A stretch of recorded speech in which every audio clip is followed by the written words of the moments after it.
Welcome to another post of LinkedIn today. And today I'm going to tell you all about customer concentration, what the dangers are when your revenue are not really distributed across so many customers.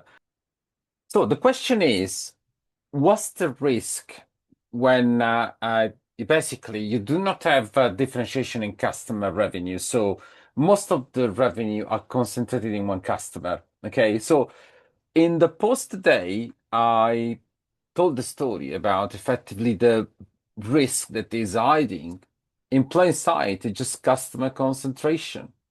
Now, it's a reality. I've seen it so many times. The most founders, they track revenue, but not many people, they actually track where the revenues are coming from. There's not really any sort of effort given in, for example, scoring the customer, for example. Yeah, what's the quality of the customer as well, for starter. But here is the real problem. Now, if 50% of your revenue comes from one customer, then I'm afraid you just do not own a business. You have to manage a dependency because the other day you depend on just one customer effectively. So what if that customer goes, It's the same thing as the Titanic with the iceberg. At some point, you're gonna hit the iceberg. The customer will leave. So obviously, that's not really where you want to be. Okay.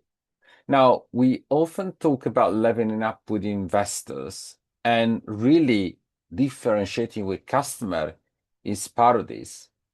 When investors or buyers that look for your business, one of the first red flag, they will assess, the risk, what's the risk of customer concentration, okay? So because really it just doesn't matter how great your revenues, it's just too much risk about this. Now, many deals fall apart because of this, many buyers, they just run away from one business. But it's quite simple, it's quite logical end of the day.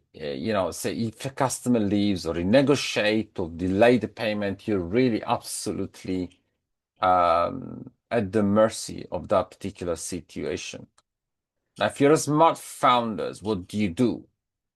Well, you analyze, you map your revenue by customer.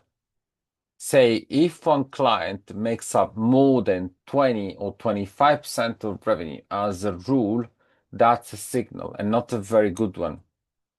So build strategic redundancy so no client will hold the keys for you, okay?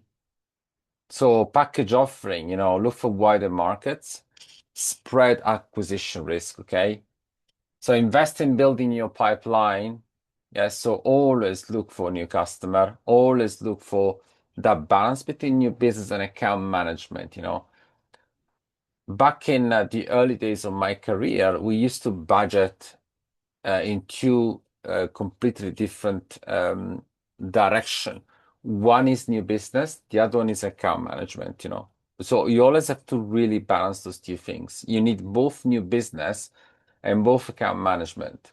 Don't just neglect one or the other ones because they are both really important. And by the way, account management is absolutely fundamental if you want to increase the lifetime value you give to your customer. Just don't forget what I always said in so many editions of the newsletter and on LinkedIn post as well. Lifetime value versus customer acquisition cost is one of the major, most important ratio you can find in your, you have to actually measure in your business. Yeah. So remember this, you do not need 1,000 clients, but you need a business that doesn't really break when one walk away, right? So as ever, I'd like to invite you to join our newsletter. There are more than 22,000 founders, investors, and C-suite executives who have joined us. And I cannot just thank enough everyone who continues to read the newsletter. The newsletter only started in January 2025. We've done 31 edition and we've grown so fast and so well. Don't forget to subscribe to the YouTube channel. Click on the button to the right, and it will be a pleasure to see you on the other side. You will also find the link for the 20 videos and the 8 hours program that we developed since 2017 with the University of Plymouth. It'll be a pleasure to see you on the other side. Thank you so much and have a good evening. Bye.